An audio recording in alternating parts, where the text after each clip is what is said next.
Dr. Eris Thorne, a brilliant black cardiac surgeon, raced against the clock, his mind already in the operating room, where a life hung precariously in the balance.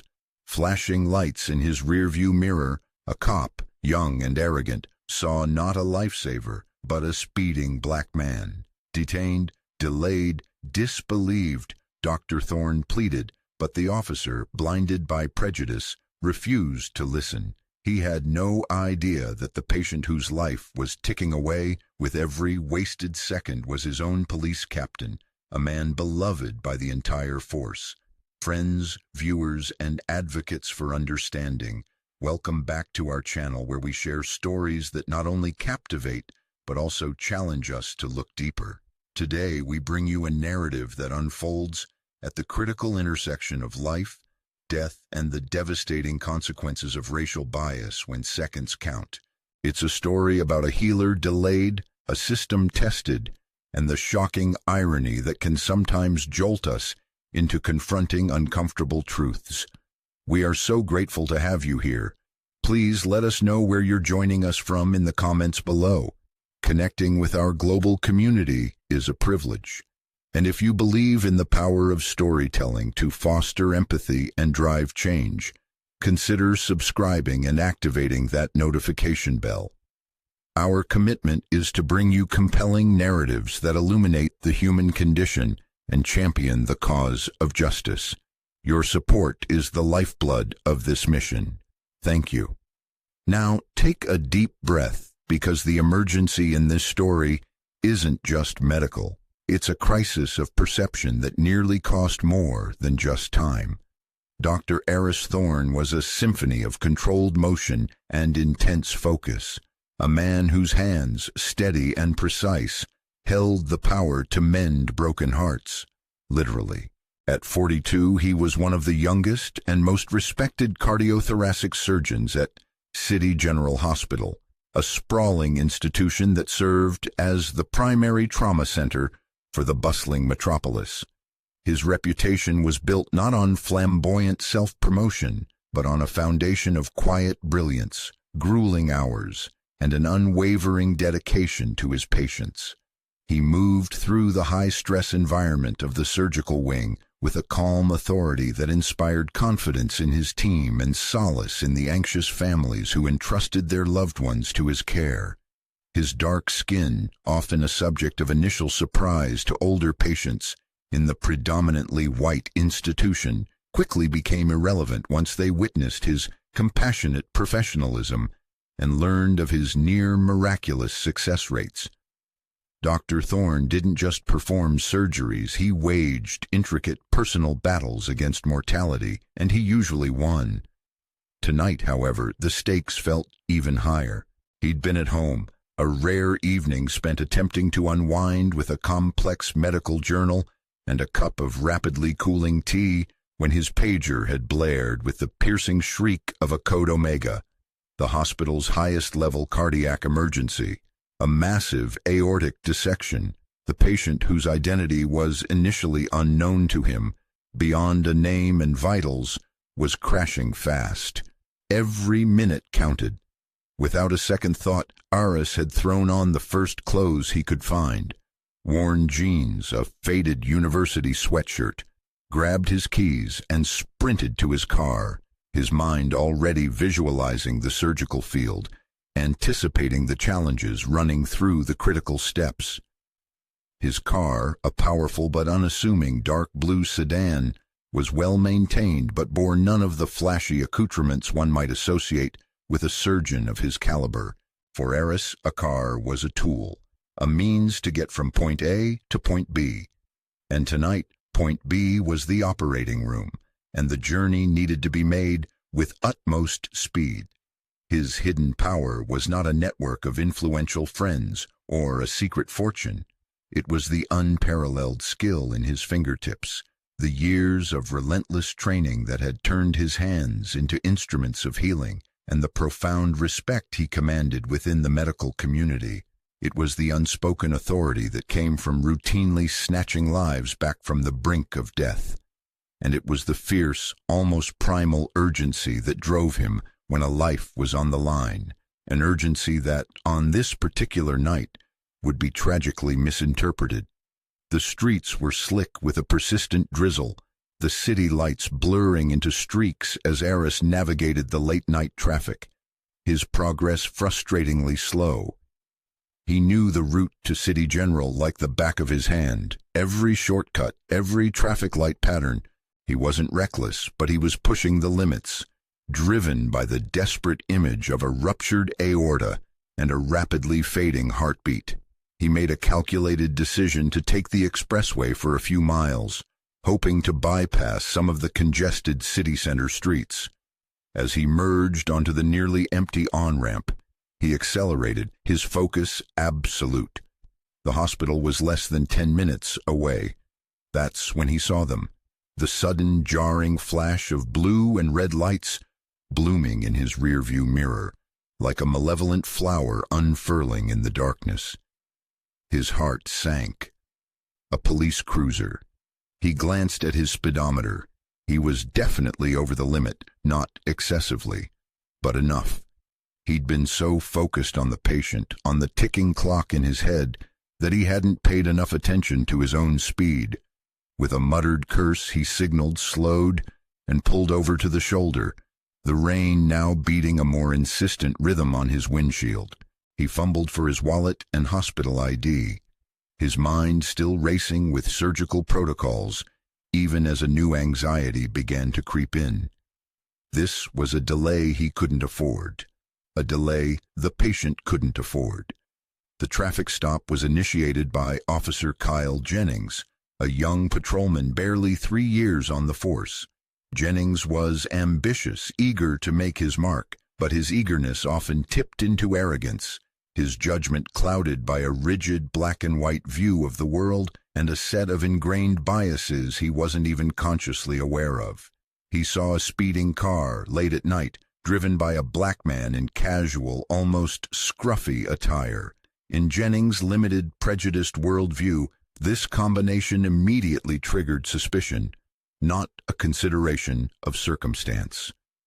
He approached Dr. Thorne's sedan with a swagger, his hand resting near his sidearm, his flashlight beam cutting aggressively through the rain-streaked driver's side window.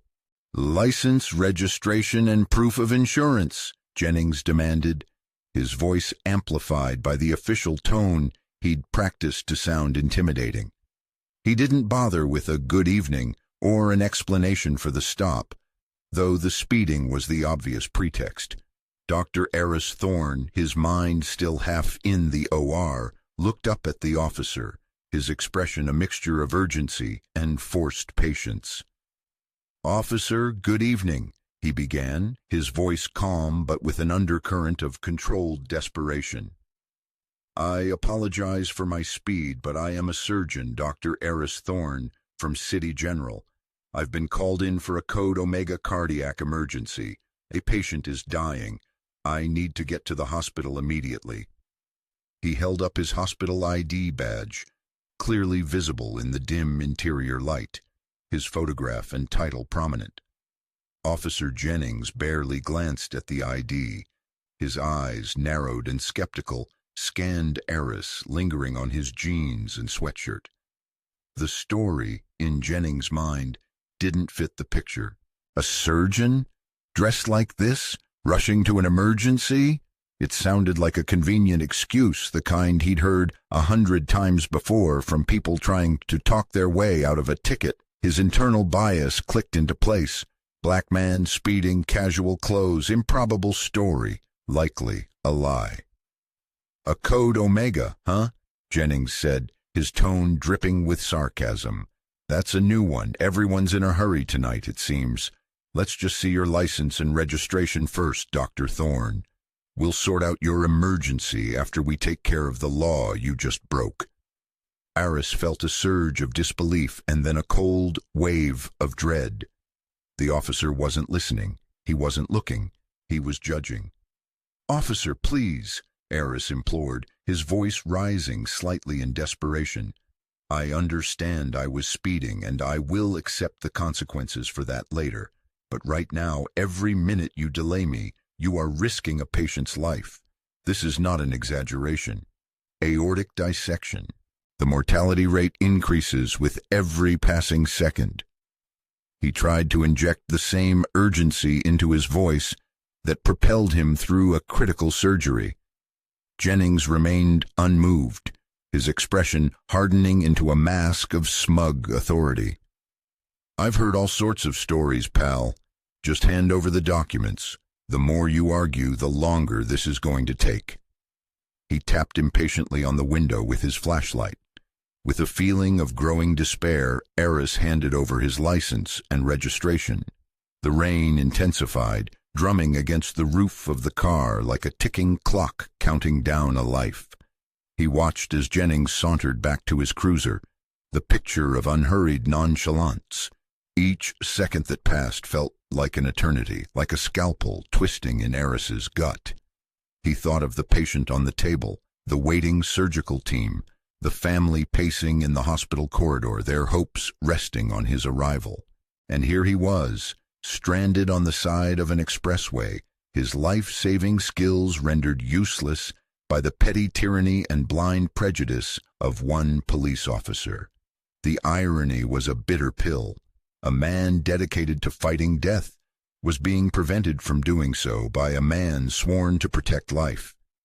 The situation was rapidly deteriorating from a frustrating delay into a potential tragedy, orchestrated by an officer who couldn't see past the color of a man's skin and the casualness of his attire. The minutes stretched into an agonizing eternity for Dr. Eris Thorne.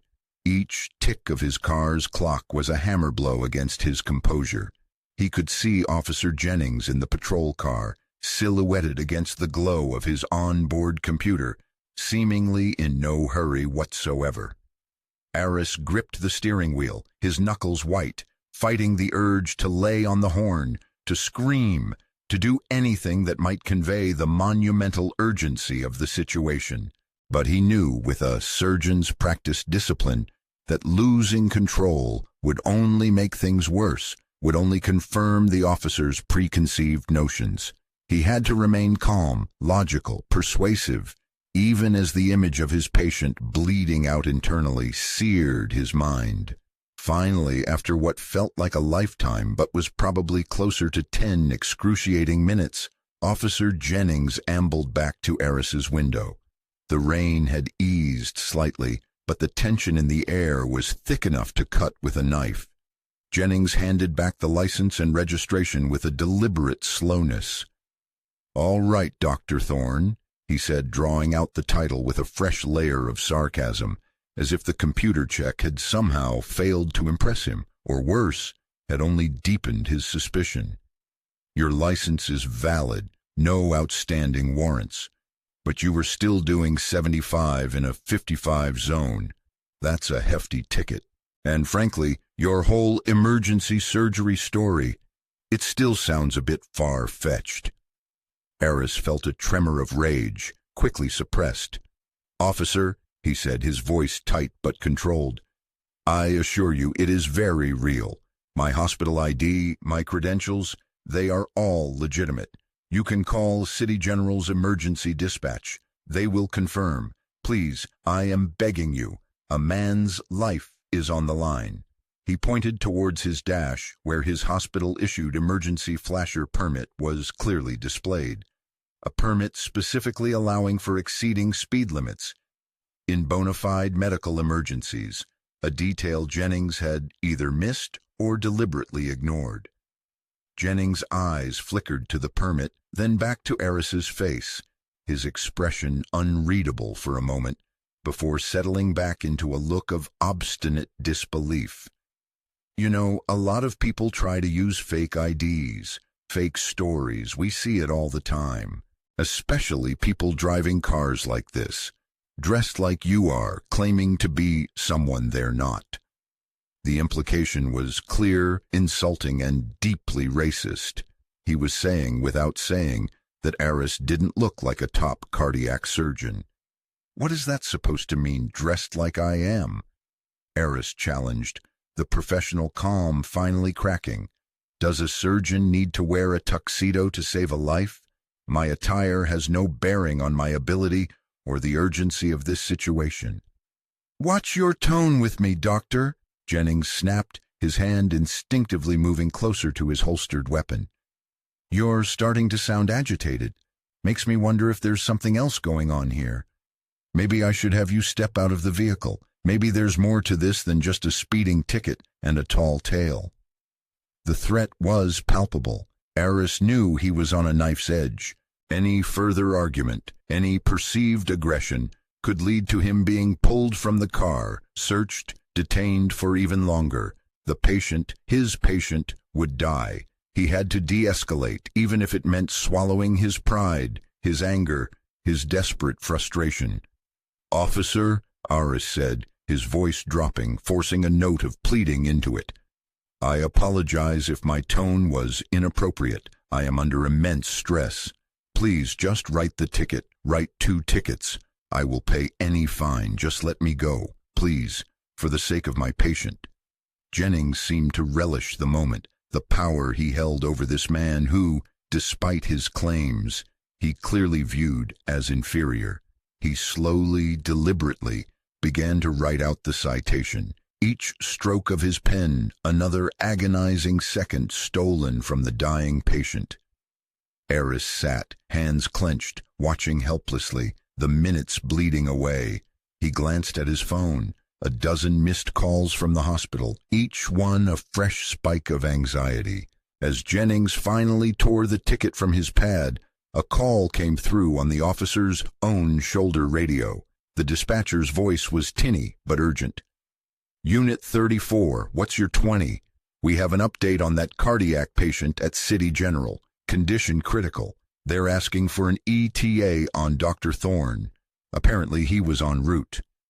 Officer Jennings froze, the ticket still in his hand. His head snapped up, his eyes locking with Eris's. For the first time, a flicker of doubt, of genuine uncertainty crossed his face. "Dr. Thorne," he repeated, looking at the name on the license, then back at Eris. "Yes, officer," Eris said, his voice flat, devoid of any emotion now except a bone-deep weariness. "That's me. And that's my patient they're talking about, the one whose life you've been wasting." The dispatcher's voice crackled again. "Unit 34, be advised. The patient at City General, the code Omega. It's Captain Frank Miller from our own precinct. Repeat, patient is Captain Frank Miller." The color drained from Officer Jennings' face, leaving it a pasty, sickly white. Captain Miller. His own precinct captain, a man universally respected, a mentor to many of the younger officers, including Jennings himself, a man known for his fairness, his courage, his dedication to the force, the man whose life Dr. Eris Thorne was desperately trying to save. The realization hit Jennings with the force of a physical blow. The far-fetched story, the tall tale, the improbable surgeon.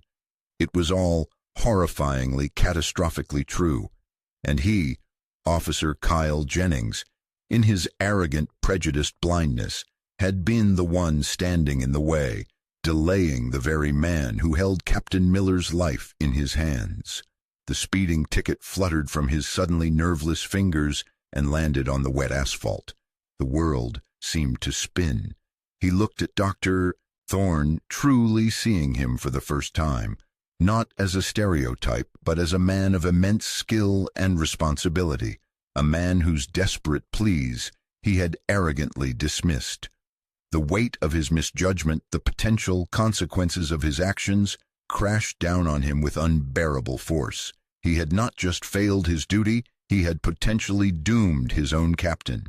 The dispatcher's voice, now laced with an almost frantic urgency, crackled again over Officer Jennings' radio. "Unit 34, did you copy? Patient is Captain Frank Miller. Dr. Thorne is the only cardiothoracic surgeon available tonight, with the specific expertise required. Every second counts. Do you have eyes on Dr. Thorne?" Officer Kyle Jennings stood frozen on the rain-slicked shoulder of the expressway, the dispatcher's words echoing in his ears. each one a fresh stab of guilt and dawning horror. Captain Frank Miller, his captain, the man who'd shaken his hand on his first day, who'd offered gruff but invaluable advice, who'd once personally driven him home after a brutal double shift. That man was dying, and he, Jennings, was the reason his surgeon was still here, on the side of a desolate road, instead of in an operating room. The speeding ticket lay forgotten on the wet ground. Jennings's face, moments before a mask of smug authority, was now a canvas of disbelief and rapidly escalating panic. He looked at Dr. Eris Thorne, truly looked at him, and saw not the suspicious figure his biases had conjured, but a man whose eyes reflected a profound, weary anguish, the look of a healer being forcibly kept from his calling. "Dr. Thorne, Captain Miller." Jennings stammered, his voice barely a croak. The pieces were clicking into place with horrifying clarity. The code Omega, the desperate pleas, the hospital ID he'd dismissed. It was all real. He had been so blinded by his preconceived notions, so quick to judge based on appearance and attire, that he had ignored every clear indicator of the truth. Eris didn't say a word. He simply met Jennings's gaze, the exhaustion and the weight of the ticking clock evident in every line on his face. There was no "I told you so," no anger, just a profound, damning silence that was more accusatory than any shout. "Oh my God," Jennings whispered, a hand flying to his mouth. He fumbled for his radio. "Dispatch, this is Unit 34. I have Dr. Thorne with me. I pulled him over." His voice cracked. He couldn't bring himself to say he'd detained him, that he'd accused him, that he'd wasted precious, irretrievable minutes. The dispatcher's reply was clipped, urgent. "Unit 34, what is your location? Dr. Thorne needs to be at City General now. Escort him immediately. Lights and siren. Clear a path. Do you understand?" Yes, I understand," Jennings practically shouted into the radio. He turned back to Eris, his face ashen. "Doctor, I am so sorry. I didn't get in your car. Follow me. I'll get you there." Eris didn't waste time with words. He was already starting his engine, his mind, despite the turmoil, snapping back into surgical focus. The delay had been catastrophic, but there might still be a chance, a sliver of hope, if he could get to the OR immediately. Officer Jennings scrambled back to his cruiser, his earlier swagger completely gone, replaced by a frantic, clumsy haste. He activated his lights and siren, the wail cutting through the night, no longer a symbol of his petty authority, but a desperate plea for clear passage. He pulled onto the expressway, driving with a controlled recklessness, weaving through the sparse late-night traffic, his eyes constantly checking his rearview mirror to ensure Dr. Thorne was close behind. The journey to City General was a blur of flashing lights, screaming sirens, and Eris's own thundering heartbeat. He tailed Jennings's cruiser closely, his hands gripping the wheel, his mind racing, recalculating, trying to salvage what time remained. He could only pray that the team at the hospital had managed to keep Captain Miller stabilized, that the damage wasn't already irreversible. They screeched to a halt at the ambulance bay of City General. A team of nurses and orderlies was already waiting, alerted by the dispatcher and the incoming sirens. As Eris threw open his car door, a gurney was rushed towards him, but it wasn't for him. It was for the equipment he might need for the swift transition. "Dr. Thorne," a frantic voice called. It was Dr. Emily Carter, the chief surgical resident, her face pale and drawn. "Thank God, he's fading fast.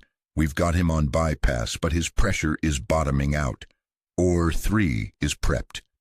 Eris was already moving, stripping off his damp sweatshirt as he ran, his mind a laser beam of focus. He barely registered Officer Jennings stumbling out of his own cruiser, his face a mask of despair, looking utterly lost and overwhelmed. As Eris disappeared through the automatic doors of the emergency entrance, a figure emerged from the shadows near the bay. It was Deputy Chief Alan Brady, a close friend of Captain Miller and second in command at the precinct. He'd heard the radio traffic and had raced to the hospital. He saw Jennings looking wrecked. "Jennings!" Brady barked, his voice like gravel. "What the hell happened? The dispatcher said you had Dr. Thorne." Jennings couldn't meet Brady's eyes. "Sir, I pulled him over. Speeding. I didn't believe him when he said he was a surgeon, that it was an emergency. I delayed him, sir. It's my fault." The confession tumbled out, raw and unfiltered. Deputy Chief Brady stared at Jennings, his expression thunderous. The implications of what the young officer was saying, the sheer catastrophic stupidity of it, were almost too much to comprehend. The life of his friend, his captain, was hanging by a thread because of this boy's prejudiced incompetence. "You did what?"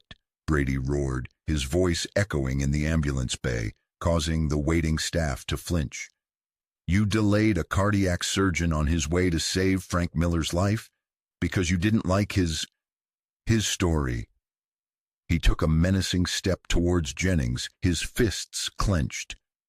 "Do you have any idea what you've done, son? Any idea at all?" The full weight of his actions seemed to finally crush Officer Jennings. He sagged against his cruiser, his face crumpling. The adrenaline that had fueled his arrogant stop and his panicked drive was gone, leaving behind a hollow, sickening realization. He had been blinded by his own biases, and the cost of that blindness might very well be Captain Frank Miller's life. The investigation into this incident wouldn't be a quiet internal affair. It would be a public crucifixion, and he, Officer Kyle Jennings, had just handed them the nails and the hammer. The condemnation was already beginning, not in a courtroom, but in the accusing eyes of his superior officer and the desperate silent prayers for the man fighting for his life, just a few floors above them. Inside Operating Room 3, the atmosphere was a maelstrom of controlled chaos. The rhythmic beeping of monitors, the hiss of the ventilator, the clipped, urgent commands of Dr. Eris Thorne, it all coalesced into a symphony of life and death. Eris, now scrubbed and gowned, stood over the open chest of Captain Frank Miller, his brow furrowed in intense concentration, his hands moving with a speed and precision that seemed almost superhuman. The surgical team around him, nurses, anesthesiologists, perfusionists, residents, worked in seamless, practiced harmony, anticipating his every need, responding to his every command. The aortic dissection was massive, even worse than he'd feared. The delay caused by Officer Jennings had cost them precious, irretrievable time. The tissues were friable, the bleeding difficult to control. Captain Miller's vital signs were perilously unstable, teetering on the very brink. Eris fought with a focused ferocity, his mind blocking out everything but the intricate, damaged landscape of the human heart before him. He was not just a surgeon now, he was a warrior, battling against the relentless tide of mortality. He meticulously repaired the torn aorta, reinforcing the fragile vessel wall, his sutures tiny, perfect stitches against the unraveling fabric of life. Hours passed in a blur of intense effort, each minute a victory, each setback a fresh challenge to be overcome. Downstairs, in the sterile corridor outside the surgical ICU, a different kind of drama was unfolding. Deputy Chief Alan Brady, his face grim, had already initiated an immediate internal affairs inquiry into Officer Jennings's actions. Jennings himself, relieved of his duty weapon and badge, sat numbly in a small windowless waiting room, the enormity of his blunder slowly crushing him. He had given a preliminary statement, a halting, shame-faced confession of his misjudgment, his prejudice, his catastrophic failure to listen. The words, "I didn't believe him," echoed in his mind, a damning indictment of his own character. News of the incident and the identity of the patient had spread like wildfire through the city general staff and, inevitably, to the higher echelons of the police department and city government. The mayor had been briefed. The police commissioner was en route to the hospital. This was no longer just a medical emergency. It was a full-blown crisis of public trust, a glaring spotlight on the issue of racial profiling within the city's police force. The fact that the victim of that profiling was a renowned surgeon and the endangered patient a beloved police captain only amplified the outrage and the stakes. Several of Captain Miller's squad members, off-duty but alerted by the precinct grapevine, began to arrive at the hospital. Their faces were a mixture of anxiety for their captain and a simmering, barely suppressed fury towards Jennings, whose actions were now becoming common knowledge among the rank and file. The blue wall of silence that often protected officers from external scrutiny showed signs of cracking when the victim of an officer's misconduct was one of their own revered leaders. Finally, after what seemed an eternity, the doors to the OR swung open. Dr. Aris Thorne emerged, his surgical mask pulled down, his face etched with exhaustion but also a flicker of weary triumph. He was drenched in sweat, his green scrubs darkened in patches, but he stood tall. Deputy Chief Brady and a small group of anxious officers rushed towards him. "Doctor, how is he? How's Frank?" Brady's voice was rough with emotion. Aris took a deep breath. "It was exceptionally difficult," he said, his voice hoarse. "The dissection was extensive and the delay complicated things significantly. We lost him on the table twice, but—" He paused, and a small, tired smile touched his lips. "But we got him back. He's alive. He's in critical condition, and the next 48 hours will be crucial, but he has a fighting chance. A good chance." A collective sigh of relief, almost a sob, went through the assembled officers. Brady gripped Aris's arm, his eyes filled with unshed tears. "Thank you, Doctor. Thank you. You saved his life." Aris simply nodded, too exhausted for lengthy speeches. "He's a strong man. Now, if you'll excuse me, I need to speak with his family." He knew Captain Miller's wife and 2 adult children were waiting anxiously in a private room nearby. As Aris walked away, the focus in the corridor shifted back to the impending storm regarding Officer Jennings. The internal affairs investigators were already present, their expressions grim. The questions would be brutal, the scrutiny intense. There would be no protecting Jennings now. His own actions, his own prejudices had ensured his downfall.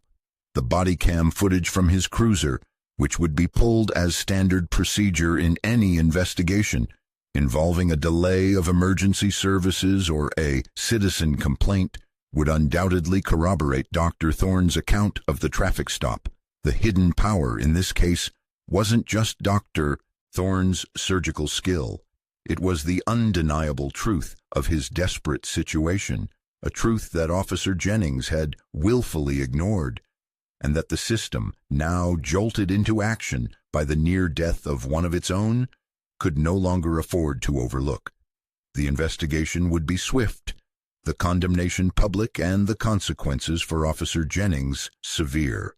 A stark lesson in the devastating human cost of a law enforcement officer blinded by bias. The days that followed were a maelstrom of official inquiries, media scrutiny, and a profound soul-searching within the city police department.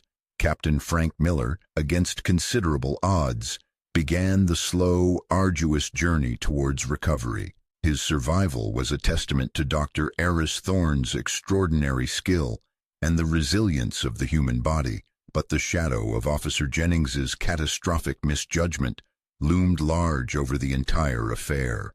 The internal affairs investigation into Officer Kyle Jennings was swift and damning.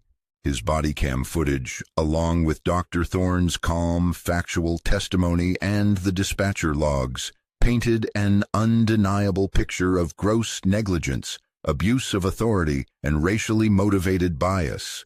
Jennings, under intense questioning, his initial arrogance replaced by a desperate, hollow-eyed fear, admitted to his assumptions, his dismissal of Dr. Thorne's pleas, his failure to recognize the gravity of the situation. He tried to rationalize his actions, citing departmental pressure to be proactive, but his excuses crumbled under the weight of the evidence. The police commissioner, facing immense public pressure and outrage from within his own ranks over the near loss of Captain Miller, made an example of Jennings. He was suspended without pay immediately, and within weeks following a formal disciplinary hearing, he was terminated from the city police department, his career in law enforcement over. The department also initiated criminal charges against him for reckless endangerment and official misconduct. The message was clear. Such behavior would not be tolerated, especially when it endangered lives and eroded public trust. Dr. Eris Thorne, though he shunned the media spotlight, became an unwitting symbol of professionalism and grace under pressure. His actions that night, both in enduring Jennings's harassment and in the operating room, were lauded. City General Hospital issued a formal commendation, and several medical associations highlighted his case as an example of the challenges faced by medical professionals in emergencies. More importantly, within the city, his story sparked a much-needed, albeit uncomfortable, conversation about racial profiling by law enforcement.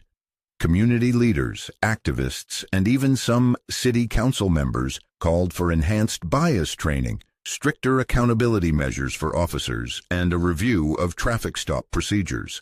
Captain Frank Miller, upon regaining consciousness and learning the full details of his ordeal, was reportedly incandescent with fury at Jennings's actions. Once he was strong enough, he insisted on meeting Dr. Thorne personally. The meeting, which took place in Miller's hospital room, was private but profoundly moving. The gruff police captain, his voice still weak but firm, expressed his deepest gratitude to the surgeon who had saved his life, and his profound apology for the actions of one of his own officers. He vowed that, upon his return to duty, he would champion reforms to ensure such an incident could never happen again. The legacy of that rainy night was multifaceted. For Officer Jennings, it was a life irrevocably altered by a single, prejudiced decision, a harsh lesson in the consequences of unchecked bias. For the city police department, it was a painful but necessary catalyst for change, forcing a reckoning with systemic issues that had long been ignored. For Captain Miller, it was a second chance at life and a new mission. And for Dr. Eris Thorne, it was a reaffirmation of his calling, but also a sobering reminder that even in a city he served, in a country he called home, his skill and dedication could be rendered invisible by the color of his skin until the life of someone important hung in the balance. The hidden power of his surgical skill had ultimately saved a life, but it was the blatant abuse of power by another that had nearly made it impossible. A truth that resonated long after the sirens had faded. The city had been forced to look in the mirror, and the reflection was, for many, deeply unsettling. The harrowing ordeal of Dr. Eris Thorne is a stark and visceral reminder that prejudice in its most insidious forms doesn't just wound spirits, it can have life or death consequences.